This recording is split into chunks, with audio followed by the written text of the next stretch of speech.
রাস্তাঘাটে চলার সময় আমরা অনেকেরই দেখতে পাই যে গলায় একটি ডার্ক কালো ভেলভেটি স্পট বা আবরণ আছে। অনেক পেশেন্ট এসে আমাদেরকে জিজ্ঞেস করেন যে এই দাগটি কিসের, এটি কি কোনো ময়লা, কিংবা এটার সঙ্গে কি শরীরের আভ্যন্তরীণ কোনো অর্গ্যান যেমন লিভার বা কিডনির সম্পর্ক আছে। কাদের এটা বেশি হয় বা এটা কি কারণে হয় বা কিভাবে এটা নিরাময়ের সম্ভব, এই জিনিসগুলোকে নিয়ে আমরা আজকে ডিটেলসে আলোচনা করব। গলায় এই কালো ভেলভেটি ডার্ক স্পটটিকে আমরা এখানথোসিস নাইগ্রিক্যান্স বলে থাকি।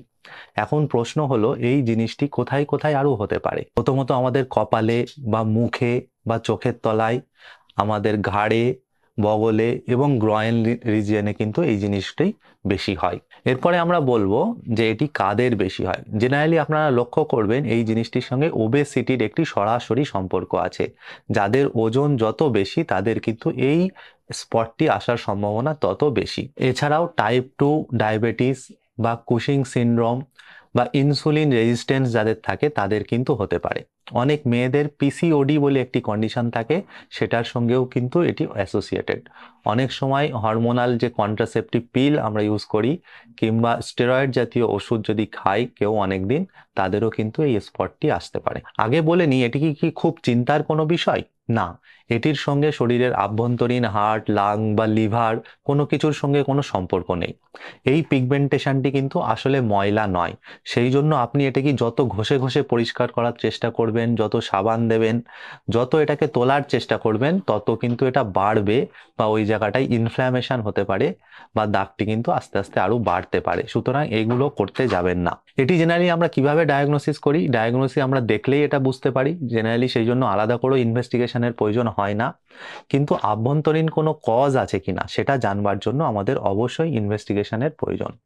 যেমন আপনার সুগার বা কোলেস্টেরল, এই জিনিসগুলো আছে কিনা আমাদের দেখে নিতে হয়। সিরাম কর্টিজল লেভেল দেখতে হয়, ইনসুলিনের মাত্রা দেখতে হয়। এর সঙ্গে যেটি সরাসরি সম্পর্ক সেটা হচ্ছে ইনসুলিন রেজিস্ট্যান্সের। তাই ইনসুলিন রেজিস্ট্যান্স আছে কিনা সেটি আমাদের দেখে নিতে হবে। মূলত এটি কিন্তু টাইপ 2 ডায়াবেটিসের সঙ্গে অ্যাসোসিয়েটেড, তার সঙ্গে ওবেসিটির সঙ্গে অ্যাসোসিয়েটেড। এবারে আসি এটি আমরা চিকিৎসা বা নিরাময় কিভাবে করব। নিরাময়ের আগে আপনাদের মনে রাখতে হবে এটি প্রিভেন্ট করা জরুরি।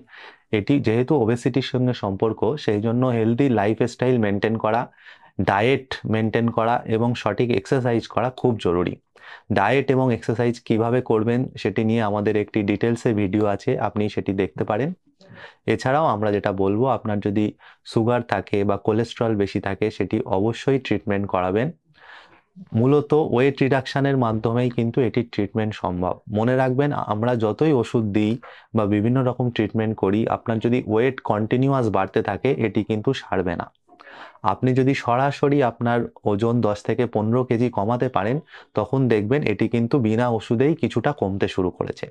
কিন্তু এটি পুরোপুরি শুধুমাত্র ওয়েট রিডাকশানে যাবে না, আপনার কিছু কিছু ট্রিটমেন্ট এখানে লাগবে।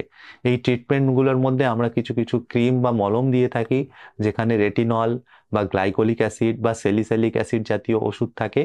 এছাড়াও আমরা কিছু কেমিক্যাল পিল এখানে করে থাকি। কেমিক্যাল পিল পদ্ধতিটি কিন্তু এই দাগটি সারানোর জন্য যথেষ্ট এফেক্টিভ। এছাড়া বর্তমান সময়ে আমরা কিউ সুইচ এনডিআক বলে লেজারও এটির জন্য ব্যবহার করে থাকি।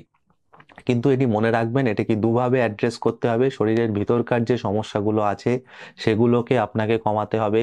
যদি আপনার কর্টিজল লেভেল বেশি থাকে বা কোলেস্টেরল বেশি থাকে বা ডায়াবেটিস থাকে, সেগুলো যেমন যেমন অ্যাড্রেস করা দরকার, তেমন বাইরের বিষয়টি দাগ তোলবার জন্য আপনার পিলিং বা লেজার বা ক্রিম এই জিনিসগুলো করা জরুরি। মনে রাখবেন এটির কিন্তু মেডিকেল ট্রিটমেন্ট করা খুব জরুরি। এই দাগ যদি আপনার আসে তাহলে এক্ষেত্রে আপনার ডাক্তারবাবুর পরামর্শ নেওয়া খুবই জরুরি। এইটি ঘষে ঘষে বা ওভার দ্য কাউন্টার কোনো মেডিসিন দিয়ে তোলবার চেষ্টা করবেন না, কারণ এটি আপনার হয় অলরেডি কোলেস্টেরল বা সুগার বা প্রেশার বেশি আছে, বা এটি ইঙ্গিত করে যে ভবিষ্যতে আপনার এই জিনিসগুলো আসতে পারে। সুতরাং এটি একটি আর্লি ইন্ডিকেশন আপনার পরবর্তীকালে কি কি অসুখ হতে পারে। সেই জন্য এটিকে কিন্তু আপনি দ্রুত ট্রিটমেন্ট করাবেন।